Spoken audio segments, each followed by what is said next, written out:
Yo, Yo, Joey. how are you?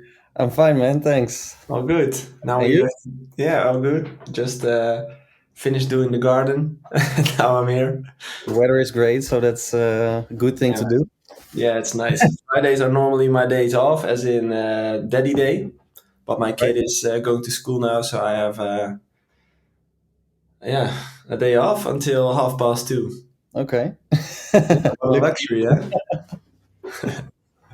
And first of all, thanks for doing this. I was briefly explaining to you before we started this call what the meaning of this call was, and just to summarize it for the listener, I wanted to do these kind of calls with upcoming artists because I think it's important to hear a story from your perspective as well, from someone who's not at the top yet but Yeah. really is doing a great job getting there.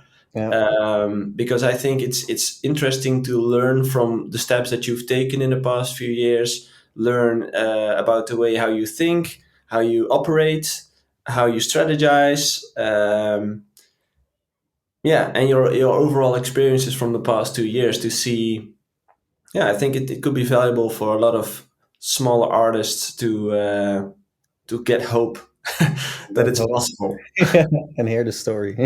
Yeah, exactly. So, without telling too much, like, could you give a brief insight of how long you've been working on music for now? Well, I started making music since I was little by playing the guitar, and I had lots of guitar lessons. So that was like the first instrument I played, and quite well. So Was that that was pretty something you cool. wanted to do as a kid, or something your parents made the decision for you? No, I want to do it myself. Okay. Yeah. And I was like real in love with like the electric guitars. And at one point, I think when I turned, was it, I think like 12 or 13, my parents gave me like this real simple but electric guitar for my birthday.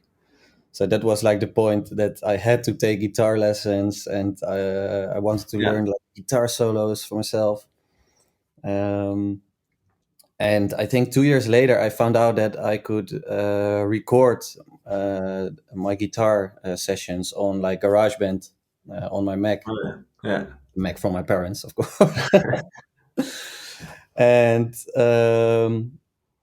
that's how it started. And then I found out that I could put some samples underneath it from like drums or basses, and that's when I started like composing a real track, and it sounded real crappy, but it was a start. Yeah. Um, and then a few years later, I think when I was around 15, 16 years old, I cracked like illegal version of Logic. As we all do. Yeah, it's like updated GarageBand. Yeah. Exactly. Yeah. And also I cracked some VST plugins like synthesizers and that kind of stuff. And that's when it really started, like the producing, and yeah, I became more interested in the electronic music scene. So I searched on YouTube how to make EDM at the moment, of course. That more, Around which age was this? I think 15, 16 years old, And how old are you now? 26. So 10 years 10 ago. years. Yeah, 10 years ago. Yeah. Yeah, 10 years ago. Um, yeah, and every spare time that I had, I was like producing music in my bedroom. So that was at that point a hobby of mine, nothing more than that. Um, and yeah, after my school, I began with a serious study, and that's a point when it became very difficult for me to produce music. Yeah, because of a lack of time. So I had like, I think 3 years um, that I didn't produce any music at all. Okay. And how did that felt? Yeah, Looking back, it's a pity, of course, because yeah, it's the thing I'm doing now full time. Mhm. So it was better for me to, yeah, if I had used that 3 years as well. But yeah, things go as they go. So, Yeah. and after my studies, I worked like 2 years full time. But that's when I started to produce music again in the evening hours. When I came home, I had some dinner, and straight after dinner, I went to my home studio and I was producing music again. Yeah. Um, and that's when it became more serious. So that was like an age of 21, 22 years old, I think. Um, and yeah, at some point I thought like, okay, maybe I can do more with this, like business wise. And I had a good talk with my parents. So like, mom, dad, I really want to do something with music, and it's such big of passion. So yeah, can I have the chance to have some help with yeah, with my producing skills, mixing skills, and they were okay with that. So that's when I contacted you. Yeah, we met about 5 years ago, I think. Four, Yeah, 5 years ago. yeah, Yeah. 21, 22 years old. I What was. what I'm curious about is because you mentioned it as in it's completely normal, but I don't think a lot of producers will recognize that thought. Is that um, you mentioned that you were thinking about doing more with it business wise. Yeah. Was that a thought you had automatically, like, hey, maybe I can build a business around this, or did that came after the talk with your parents? Mm, I think at that point I just believed like, okay, when you have something in mind and you work hard for it, you can make it happen. So yeah, I was looking for ways to start that process of making it happen. Yeah. And I think the first and the best start, yeah, that I did was contacting you, Hmm. because we really put some hours in it, like production wise and mixing wise, and you also helped me a lot with like, okay, how can you create a business around this, you know? Yeah. Yeah, it's funny because when you entered our office, your music production skill was really low. You were really getting started, and Yeah, that was also the reason why you contacted me at that moment. yeah, Well, I never really did production coaching, yeah. but you were the only one which I said, you know what, let's do this. Um, and immediately, with you, I kind of noticed something. I noticed in myself as well when I was starting out, like a certain eagerness, a certain Hmm. way of seeing a business in this whole thing. Yeah. And I think that that's something a lot of artists are lacking, and which I noticed with you, that you had that from the beginning of, like, making music is important and your music should sound good, Hmm. but you were always thinking like, okay, the music's fine, but how can I sell this? Like, how can I make this bigger? How can I do social media? How can I attract more people? Um, Do you think that's a skill that you got from your parents, for example, or something that you've learned yourself?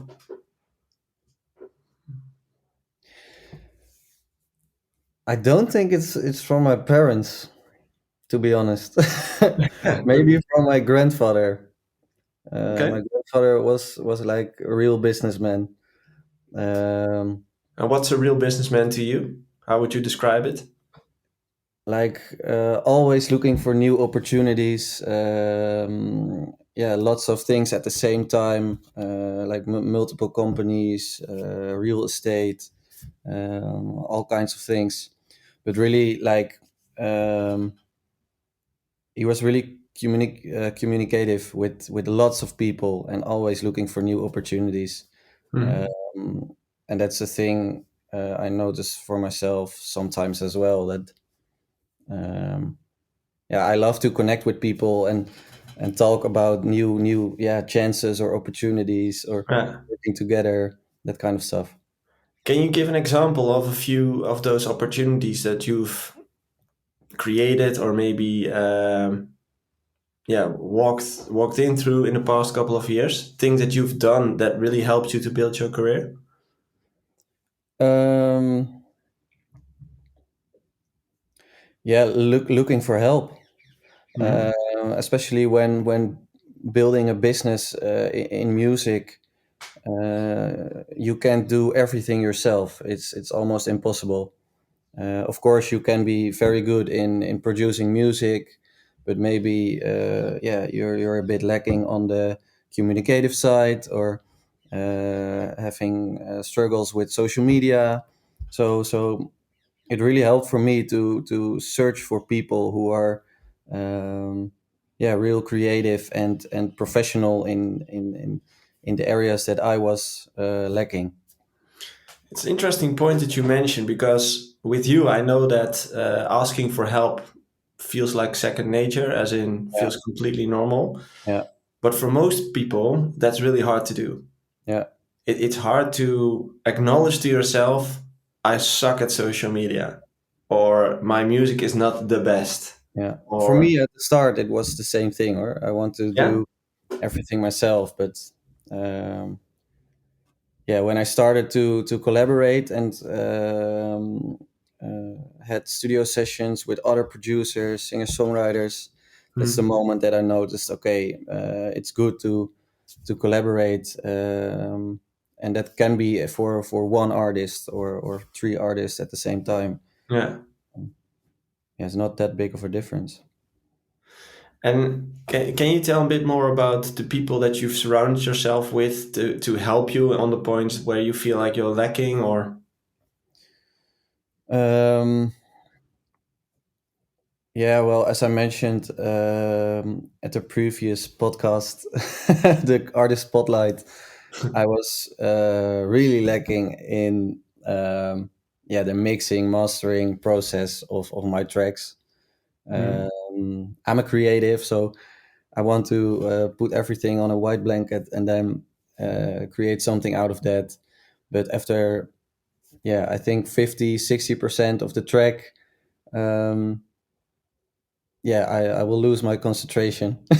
Yeah, because the creativity is out and now Yeah, it's yeah, now it's yeah, boring. yeah. And I found some people who really helped me to finish my tracks.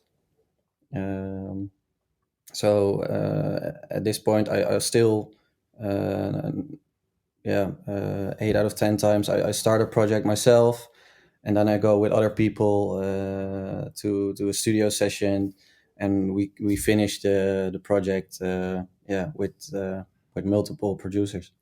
Was that a well? I can tell you from my perspective. I kind of feel like that decision was a key decision that really speed up your growth. Yeah, Am I right? it was Yeah, because I was the one. I love doing so. I love doing social media. I love going to events, connect with other people.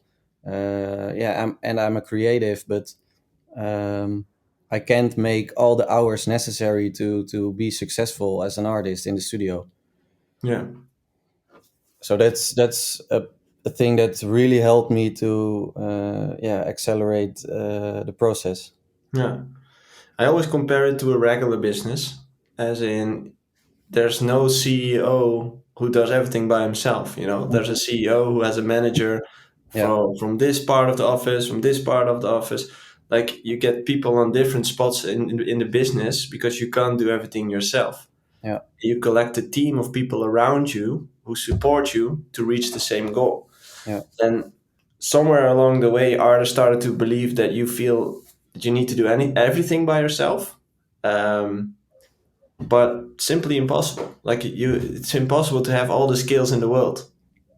yeah. It's impossible, and um, um, it's good to be early by finding people who can help you, because at one point, of course, it's your goal to go touring and see the world and do shows a lot. But I can tell you, it's really difficult to maintain all the processes when you're on tour. Yeah. And are you okay?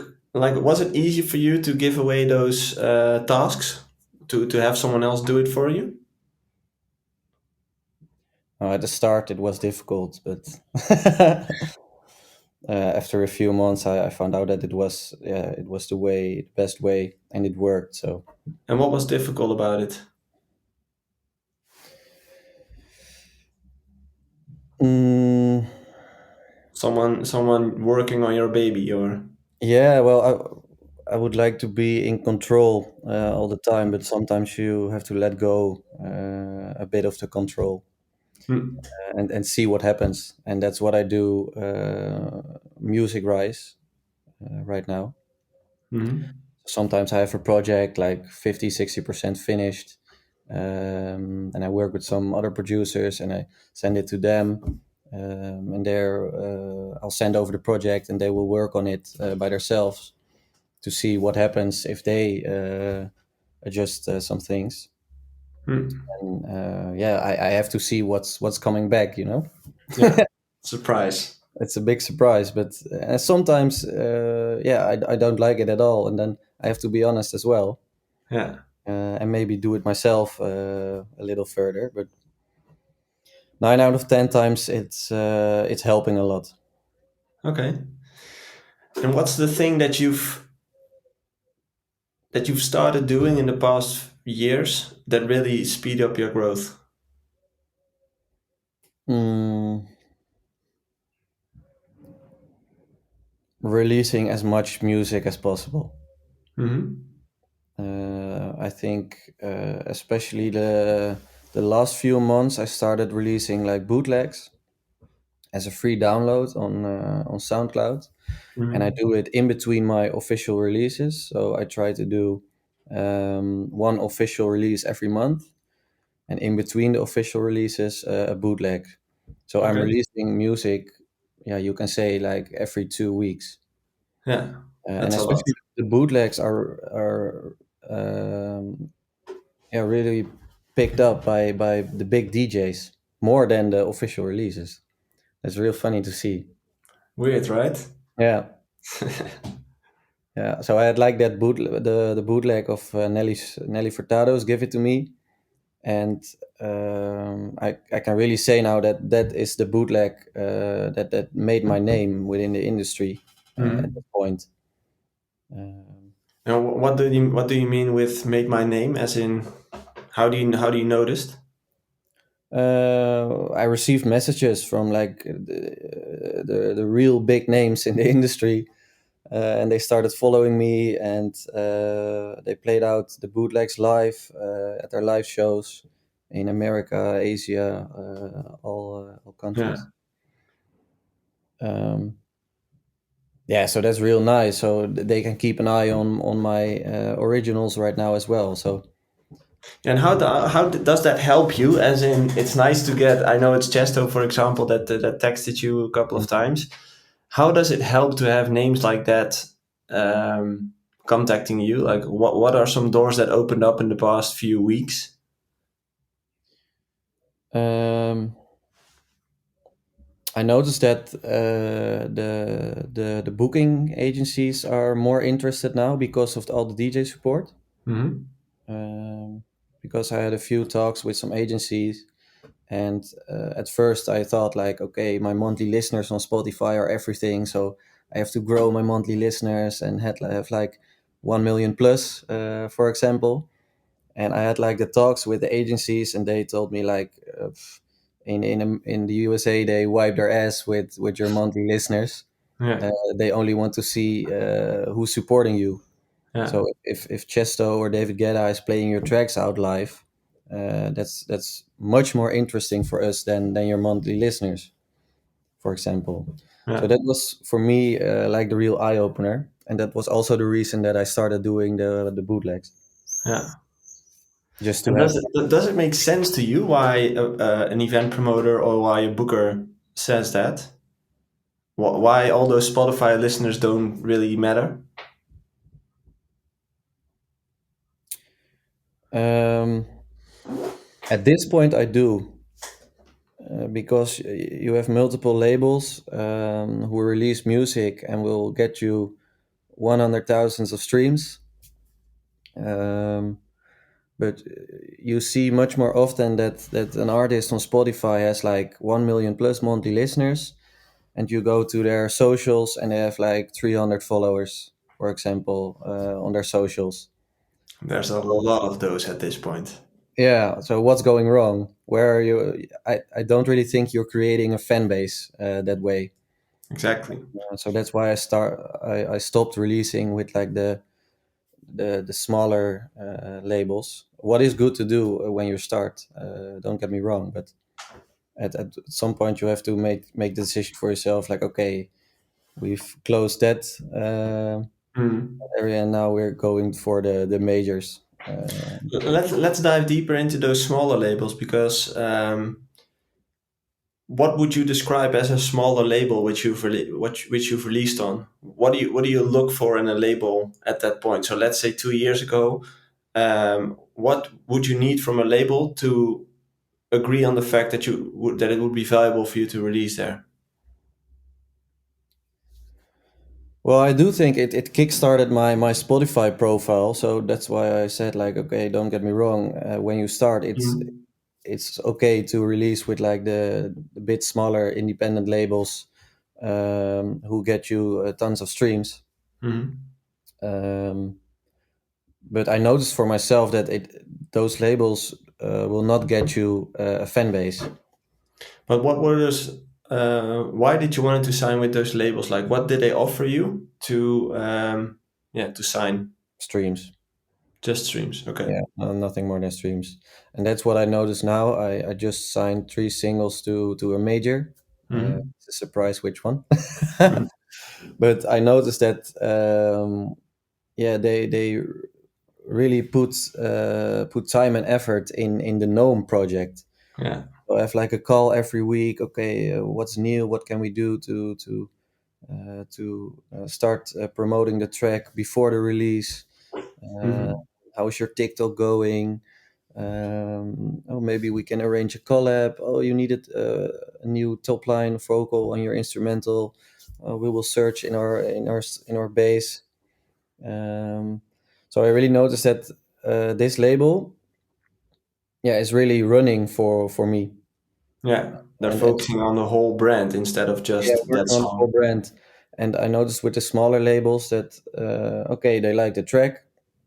They told me no, we'll okay, Martin, we want to sign the track. Here's the contract, sign it. That's it. Your track is coming out, and it does quite well. You get some streams, but nothing Yeah. more than that. Yeah. Interesting how that goes, right? Huh. Yeah, If you look back at the past, let's say 2 to 3 years, maybe, um, what are some, well, not necessarily mistakes, but which steps would you've taken differently now with the knowledge that you have at this point? What would you've done differently? good question. Hmm.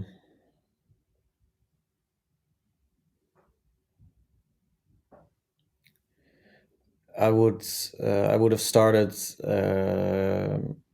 earlier with the bootleg concept, Hmm. because I know like 3 years ago you already told me, oh, maybe you should do bootlegs, and I was like, no, I want to do everything original and get Spotify streams. And now in the last few months, I really had that eye opener. Like, okay, the bootlegs are working quite well. It's a catalyst for your originals. That's how I see it. As Yeah, in, it draws a lot of attention, which brings a lot of people into the brand, gives you eyeballs, gives you ears to listen to your music, yeah, and now you can present them your originals. yeah. And especially when you're doing shows as well, because 1 year ago, um, maybe I could fill like 20% of my set with own music and own stuff, and Yeah, now I can do like a 3 hour set with only no music and no mashups, no bootlegs. yeah. Um, yeah, and that's what I enjoying the most at the moment. How did you ramp that output up? Like, because you mentioned like you could fill 3 hours full of no music at this point. How did Yeah. you manage to ramp that output up? Um, well, of course, I made the decision to do this full time, so Mhm. that gives you more, yeah, more space and more opportunity to make this successful. And besides that, yeah, as I mentioned, I work with the right people, Yeah. and I have some people around me who are throwing in ideas for bootlegs, originals, remixes, collab ideas all day. Hmm.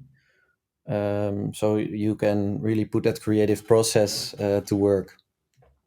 Hmm. So that's a thing that helps a lot by yeah, making it happen to push out so much music. And how much time are you spending on social media and networking?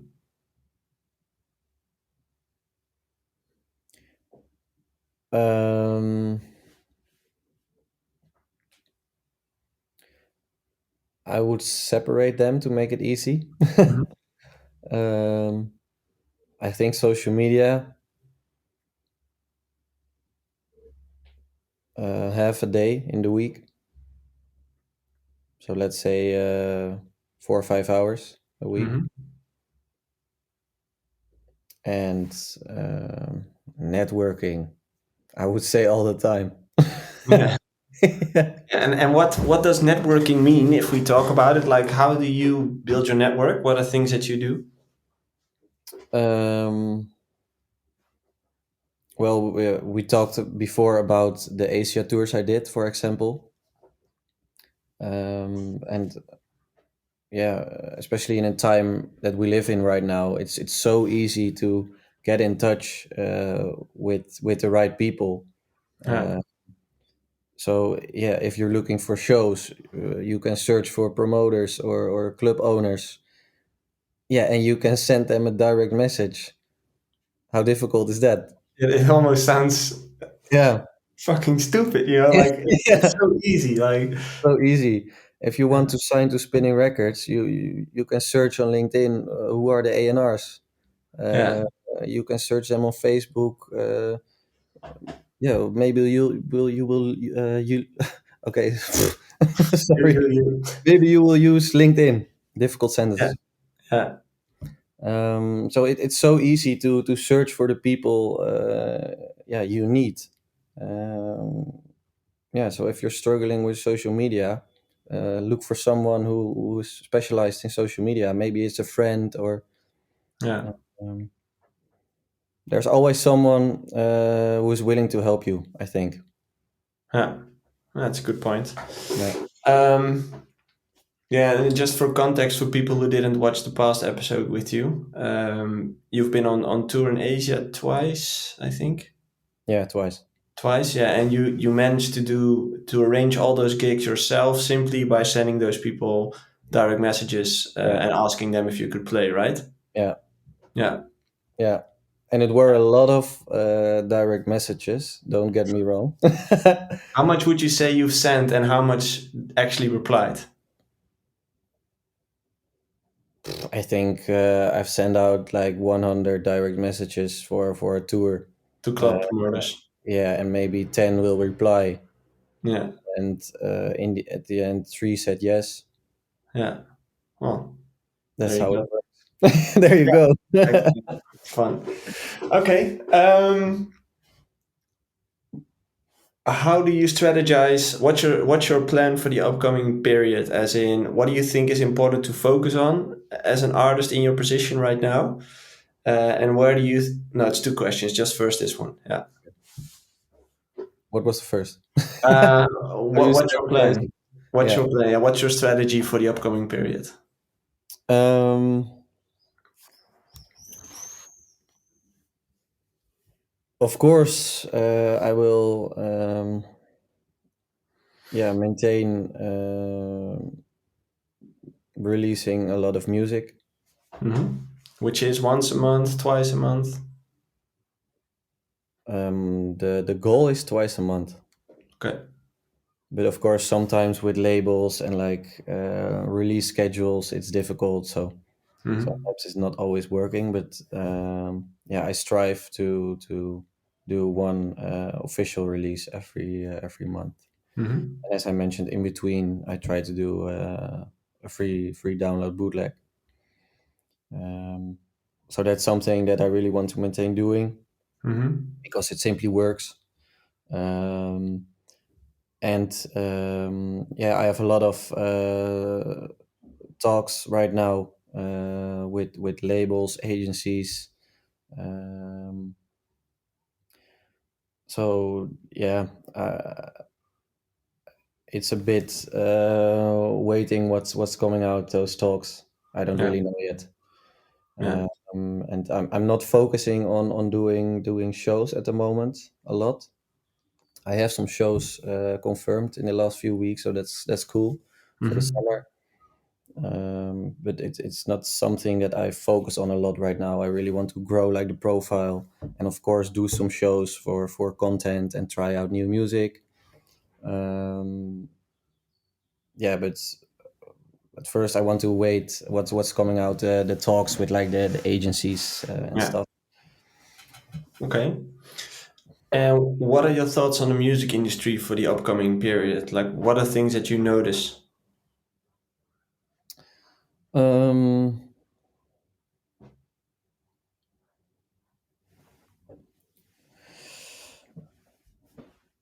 I noticed that it's much more accepted to experience or to how do you say experimenteren? Experiment. Yeah, experiment. Yeah. It's much more okay to experiment a lot with new sounds and to combine multiple genres into one sound. Because yeah, for myself, I'm doing like I would say commercial house, tech house at the moment. Mm-hmm. But at first, like 1 year ago, people were telling me from okay, it's not EDM and it's not tech house. So which DJs are going to play your music? Yeah. And I didn't change anything to the sound, and now yeah, so many DJs are playing my tracks. So Yeah. yeah, I think that's changing. Um, you can experiment much more music wise. Ugh, hay fever. Sorry. Okay. Experiment. Bless you. There we go. Yeah. That's the thing with hay fever. It never comes once. It's always Hmm. three, four, five, 10 times. One final question. Are you focusing on creating one genre or creating multiple genres at the same time? It's not really one genre. All my music does have like house influences, but it can be like a bit more commercial. So today I released more like a radio commercial tune. Yeah, on Heartfelt, right? Yeah, on Heartfelt, but it has like the house influences, like the snare rolls, the catchy hi hats, Yeah, and that's what you can hear back in my club tracks. The only thing is that yeah, it's a bit less happy, and yeah, and it doesn't have like the atmospheric vocal on it, or the bass line of course is yeah, is completely different. But you can hear like the same elements in both my commercial tracks and the club tracks, and hmm, that's something that I really strive for, and yeah, I want to keep on doing because I also love like creating the songs, and it's difficult to make a club track that's also a song. yeah. So I try to separate that a bit. Um, but yeah, I don't really know if it's like one genre or two. Okay, I don't really interesting. stick to genres. Yeah. Okay, well, thanks for sharing your thoughts, your experiences, and your story in general. Yeah, of course. Um, What's the best way for people to follow you or reach out to you? Instagram by far. Okay, I'm perfect. I'm really active on Instagram, and of course, sending an email is always okay. And only fans as well. And OnlyFans, that's where I get my income. Yeah, exactly. Yeah, your weekend income. Yeah, cool. Well, thanks for doing this, and best of luck, man. Yeah, thanks, Joey.